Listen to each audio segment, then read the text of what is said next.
Before I begin the video, I just want to flag, as always, that I am not a qualified financial advisor and nothing I say should be considered as financial advice. Hello, I'm the Jolly Saver, and in this video it's going to be a bit different, and I'm going to try and do all my usual monthly updates in one go in one video. I'll try and put the timestamps down below in the description of the video, so if you normally just watch one of my updates, then you can find that update straight away if you just want to skip to the part that you want to watch.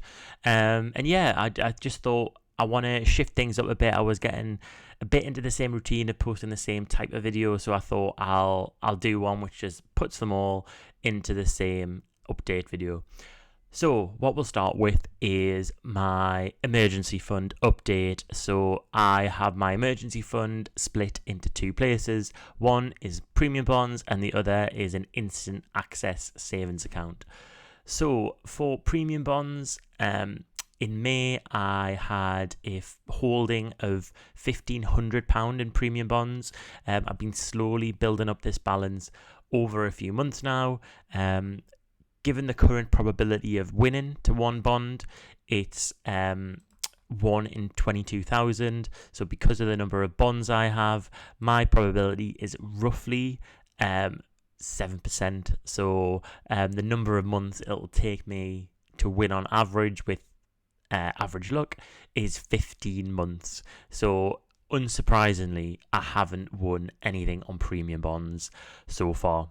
But my goal is to get at least one win on premium bonds. So every month I have my fingers crossed that that month is going to be the time when I get my first win. And, you know, wouldn't it be amazing if I was one of these lucky people that won one of the big jackpots with a very small holding?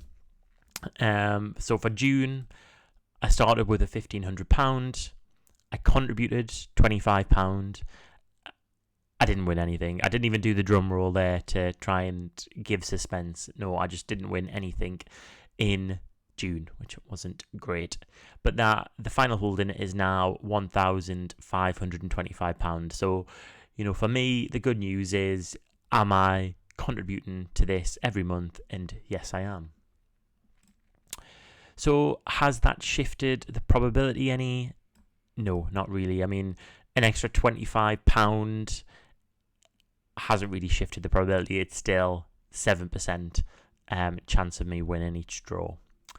So we'll move on to the instant access savings account. So this is just a one where I can take money out whenever I want. There's no penalty. I don't have to have it. I don't have to have it in for a long time. There's no conditions on the account. So it's just a regular savings account. The interest rate on that account at the moment is somewhere in the region of 3%.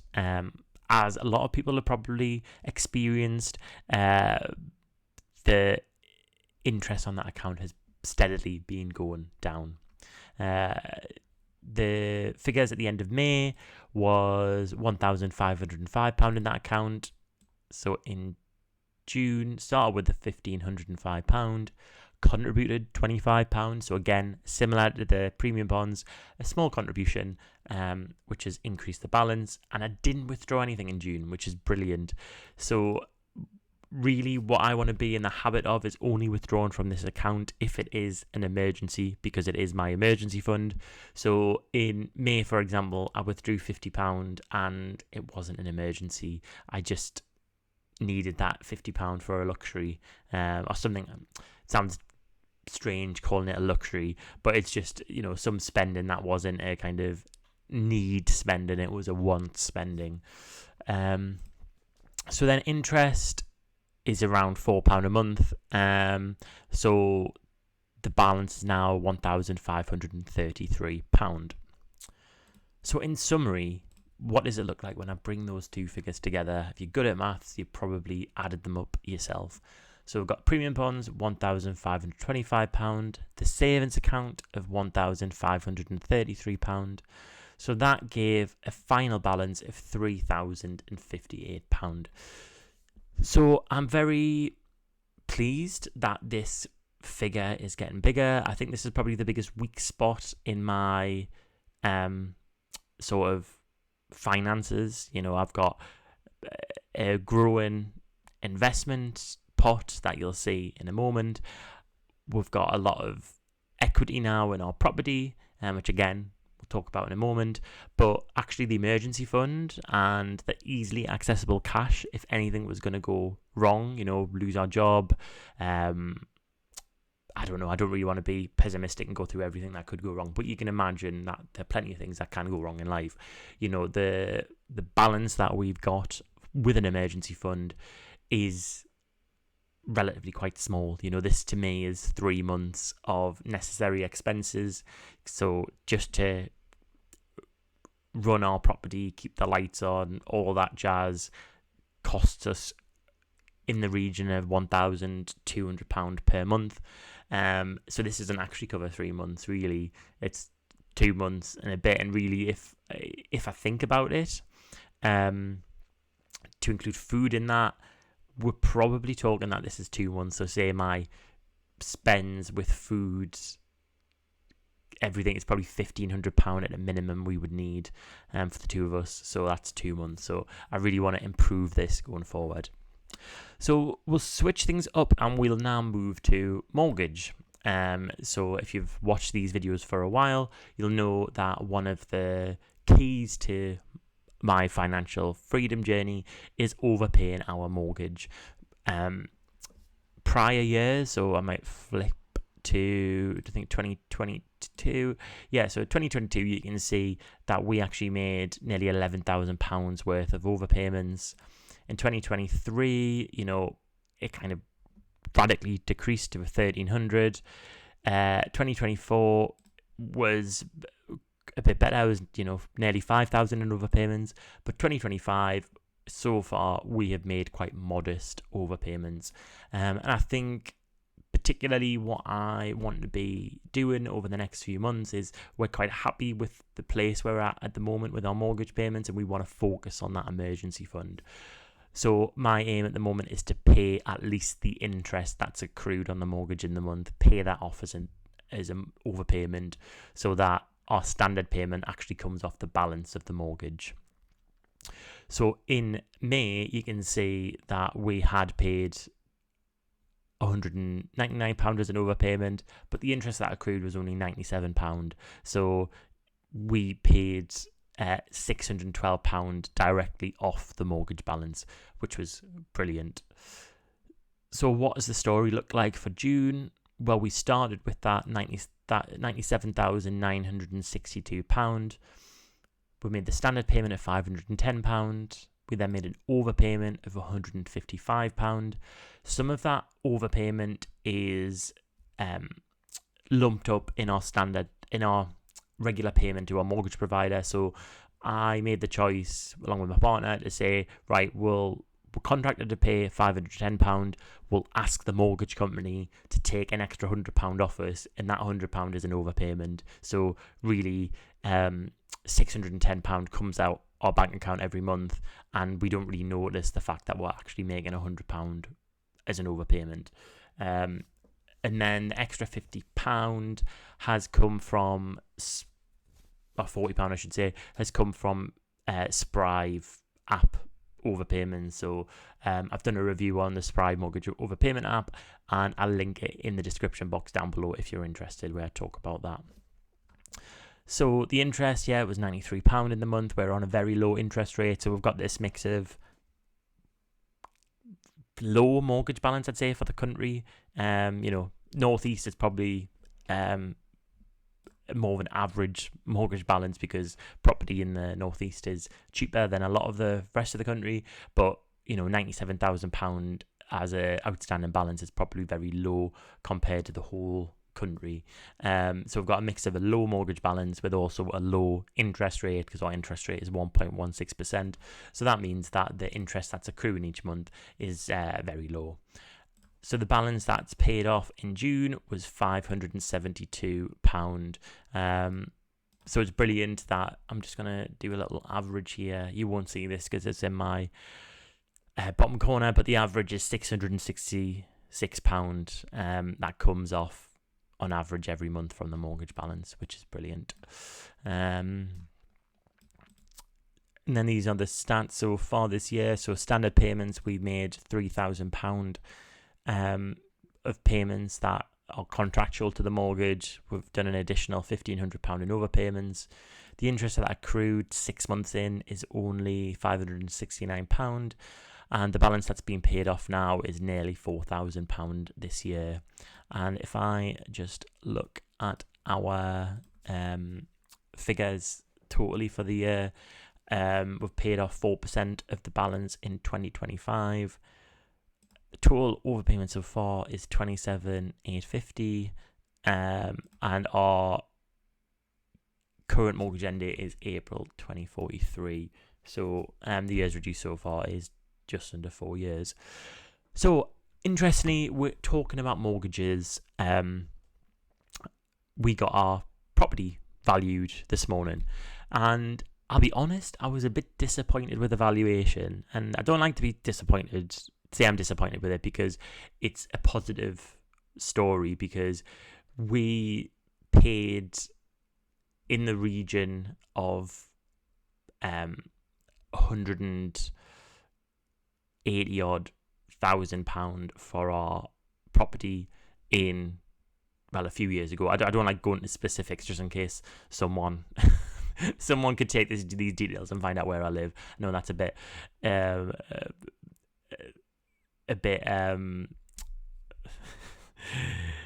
overcautious, but anyways, we paid that a few years ago for our property.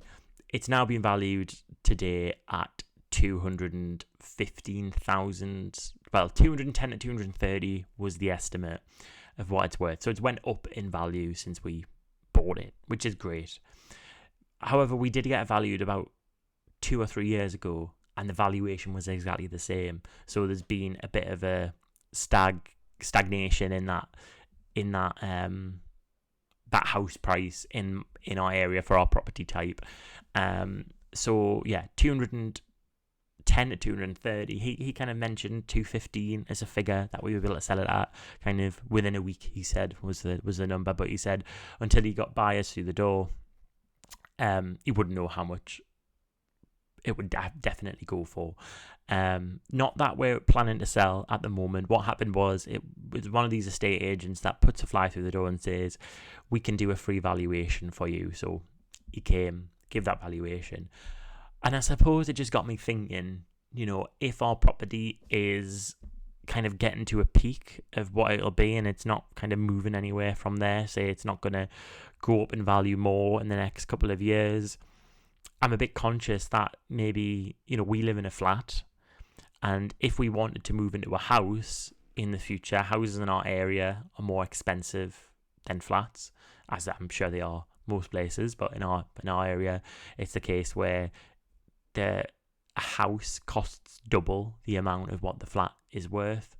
And I think something I'm a bit concerned about in the back of my mind is whether the choice for us to move into a house in the future, if we don't do it in the nearer term rather than the long term, that choice might be taken away from us because we might not be able to afford that difference in the price, because we might have a flat which is sort of flat going flat in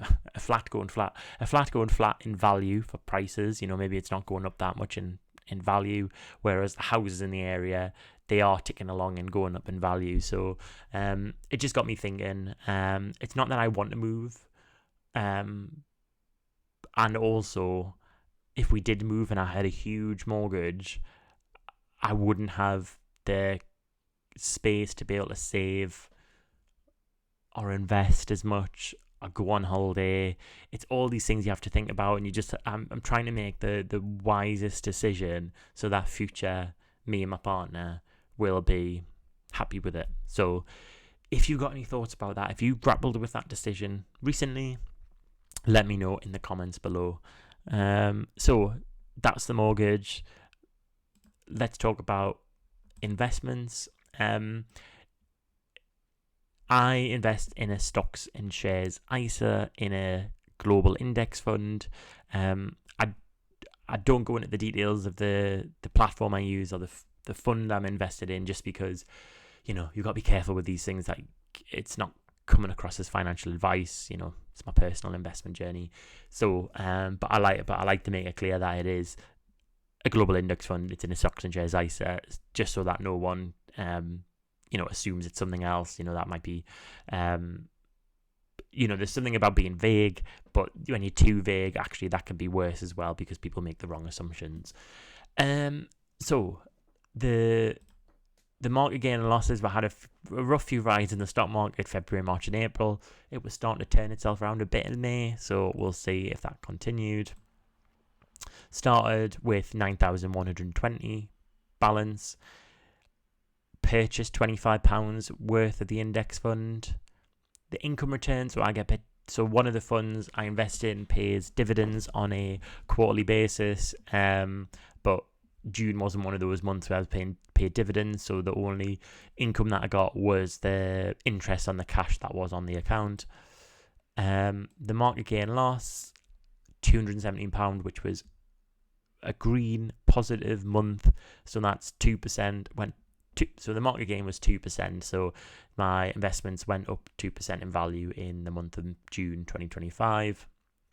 Fees, I didn't pay anything in fees, and I'm getting a bit confused about the fee structure for the platform that I use, because people might be people might be able to guess which platform it is when I say this, but there was a whole thing about the fees going up a couple of months ago.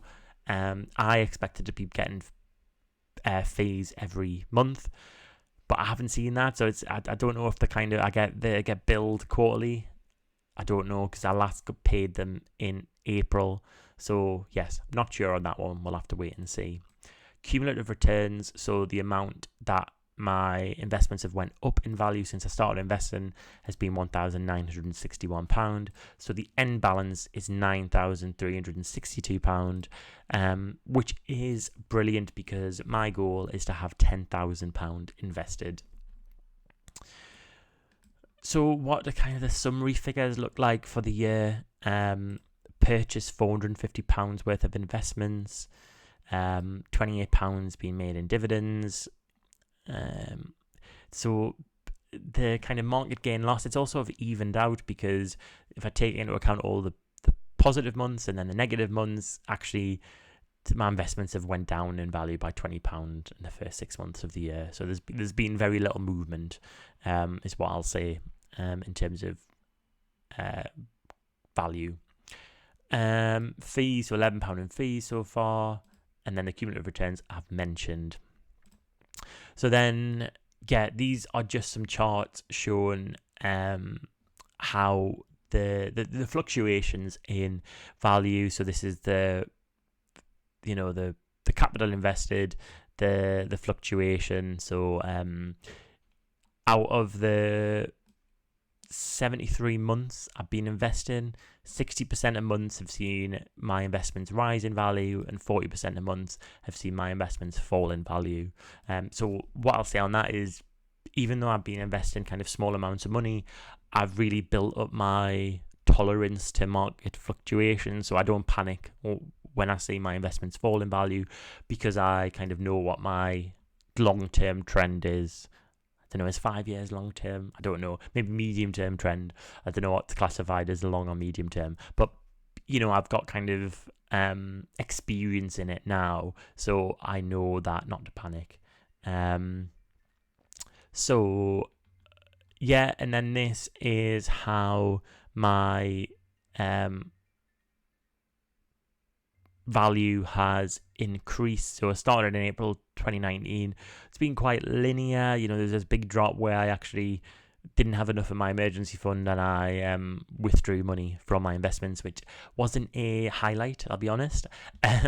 But since then, I've been edging closer and closer to this £10,000 mark, which I'm hopefully going to reach by the end of the year. So then the final bit of this video is just bringing all those numbers together into my financial freedom tracker. I started by talking about being financially free by December 2025. Very ambitious goal. I'm not going to hit it, but this tracker is really useful for me to just see on one page how our finances are doing. So Savings is, as I mentioned, 1,533. Stocks and shares ISA was 9,362. Premium bonds 1,525, which means that my total across savings, investments, and premium bonds was 12,420. The mortgage balance is 97,391, and that means the difference between my outstanding mortgage balance and what I've got saved, invested, is £84,971. So the monthly progress this month was £867, and the total progress since I started charting my financial freedom numbers is £18,647. So, and the average monthly progress is £932. So yeah, they are my figures for June 2025. Yeah, I mean, I feel like after coming to the end of this video, I'm like, yes, it probably does make sense to bring them all together in this video. I'll add, well, if you've got this far, you don't need the timestamps, but I'll add all the timestamps now. And yeah, if you've got any thoughts on any parts of my financial freedom journey, comment down below and I'll respond back to you, and I'll see you on the next video.